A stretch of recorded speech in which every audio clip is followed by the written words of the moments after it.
Thanks for staying. It's now time for Tech News. Kobe Nkrumah is in the studio. And today we are going to move beyond the usual phone and, apps. We are talking cars. Yes, cars. What's happening? Cars are tech. Okay, so Toyota is the world's largest car manufacturer. And they say they're going to stop selling diesel cars in Europe. We know Europe is they buy a lot of diesel cars because these guys are very efficient. They like energy efficient, efficient, and check emission levels from their cars as well. They're more strict on that. Exactly. And diesel cars, they're notorious for emissions. We heard some time ago Volkswagen was in trouble for lying about their emissions, and they had to face a lot of sanctions. So Toyota has realized this has affected diesel car sales. So they are taking that down a notch. So they're stopping the sale of some of their cars in, Europe, the diesel cars. They're going to stick to the Land Cruisers and the rest. Those are still the commercial ones, they call it. Those are still going to be manufactured. They're still going to manufacture them and sell them. But eventually, I think they're going to stop selling diesel altogether. We have hybrids now. They're more efficient. They're electric cars now. I know, but sometimes you need to consider where you live and whether that works for you. Because, I know in Europe, for example, and in some parts of the West, they have electric charging points where you can go charge your vehicle. Even in places like that, they're having issues. So, I'm thinking about the ripple effect of this on those of us here, especially because a lot of people buy second-hand vehicles, and usually they may want to buy a diesel. Some people prefer buying diesel to because it's more economical. Petrol, so could be bad news for a lot of people who are planning to even own vehicles. Yes, it could be, and I think that this is where people are supposed to look beyond now and look into the future and see that this is going to create a lot of change, and then we have to start adapting. If I was a mechanic, I'd start learning how to fix hybrid cars rather than sticking to the petrol and the diesel, because these are going to be coming into the market. Lots more of hybrid cars are going to be coming into the market because, like you said, people buy second-hand cars, and if they're not going to be diesel cars and petrol cars, it's going to be hybrids before the electric cars come out. So people should start taking these into consideration, and then our leaders should start preparing for the electric car revolution because it's coming. And the Geneva Motor Show is ongoing. This is every car guy's dream. Those of you who don't know, Kobe is not only a techie, he's a car freak, if there's any word like that. He can go to his Facebook page. Sometimes he posts of videos of yourself and your friends going on some tour with some, some cars that are very fast. Yes. Fast cars. Yes. You feel like acting Fast and Furious, don't you? Soon. Okay, so let's talk about the Geneva. So, the Geneva Motor Show, we have a lot of cars, they're outdooring a lot of cars. Mercedes launched the AMG GT 4-door coupe. Sexy car. BMW responded with the M8 Grand Coupe concept, and there's so many cars. Aston Martin launched their Lagonda. It comes with its own concierge. Imagine that. You have a car that comes with a concierge. Please, what's a concierge? So if you're spending so much money on a car and you get special, you can actually call someone to prepare a hotel, book dinner for you.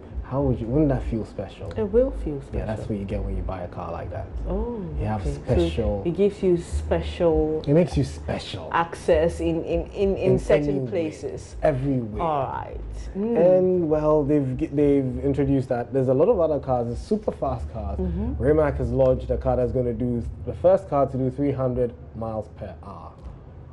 Where in the world are you going to use that car? 300 miles per hour? 300 miles per hour. And there's some weird ones too. Range Rover is launching a car they launched it. They're going to make only 999 of them. And the car has just 2 doors.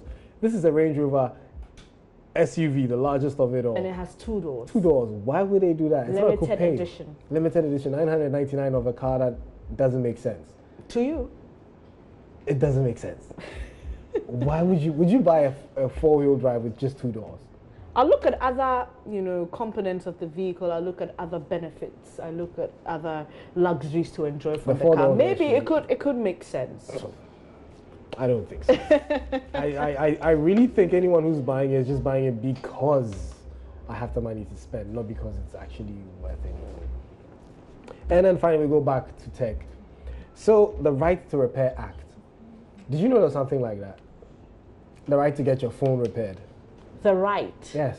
To get your phone repaired is In a America. right. Yeah, you have the rights in some states in America. It's got nothing to do with warranty. No. This is a right to have my phone repaired. Free of charge? No.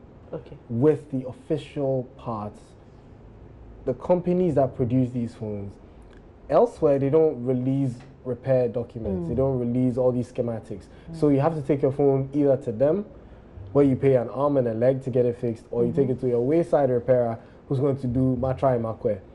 And if you're lucky, it comes out and it's okay. But if you're not lucky, you lose your phone. So in other states, it's been passed, and California, which is the birthplace of Apple, this act is heading there. And they're fighting against it. Because then Apple is going to have a lot on its hands. Exactly. They have to release all the documentation on their phones to everyone, so everybody understands this, and they'd be able to repair phones. Isn't that dangerous for manufacturers? Then it means that someone can produce a phone elsewhere to the same quality. It's good for the consumer, not good for the manufacturer. Yes. Well, but it could affect business. Wouldn't it? It would not affect business if people can fix your phones. I personally look at it as a glass half full rather than half empty. They should think about it this way. If the phones are cheaper to fix, people would buy them because then it's cheaper to fix. It's not that expensive. I wouldn't buy an iPhone 10 because to replace the back glass would cost me an arm and a leg. I know. Tell me about it. But then if you made, these documentations available and I could fix it somewhere for cheaper, it wouldn't stop me from buying the phone.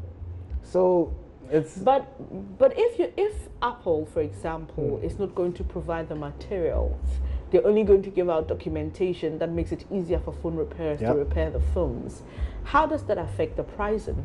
Because I'm still going to be using the same material anyway, and I'm still going to be using the same skill and additional knowledge, which in turn should even cost you more. Because if I should read a book this big before I can fix your phone, then you should know that there's a lot of effort and you need to pay more. But then again, I can go to a third-party manufacturer of the parts and get it cheaper from him. I don't have to come to Apple to come and pick the part from Apple. So imagine that maybe the glass back from Apple costs $300, but then if I go to a third-party manufacturer, I can get it for $100. But I know how to repair it. You're guaranteed. Yeah. So, I didn't know laws like this worked elsewhere.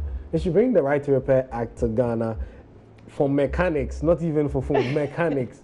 A mechanic touches your car and it's never the same again because they don't have the right documentation. Now, talking about mechanics, I heard there was a flying car we had to talk about. Yes. Okay. So there's officially a flying car that is legal and is licensed to... Official flying car. What does it look like? It looks like a helicopter, honestly. Okay. And it's official? Yes, it's official. So you drive it, you stop, it takes about 15 minutes to convert into a plane. Then the wings just pop out and then it takes off. So it's like a trike and a car and a helicopter, a gyrocopter. You know the gyrocopter, those small helicopters. It's like a gyrocopter and then a trike. So where is this allowed to?